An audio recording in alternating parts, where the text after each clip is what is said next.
Heydər Əliyev Fondunun vitse-prezidenti, İdeya İctimai Birliyinin təsisçisi və rəhbəri Leyla Əliyeva və Bakı Media Mərkəzinin rəhbəri Arzu Əliyeva Lənkərana səfəri zamanı şəhid Ülfət Babazadənin ailəsini ziyarət ediblər.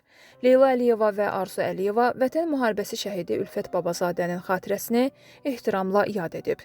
Qəhrəmanımızın həyatı, döyüş yolu, eləcə də ailənin qayğı və ehtiyacları ilə maraqlanıblar.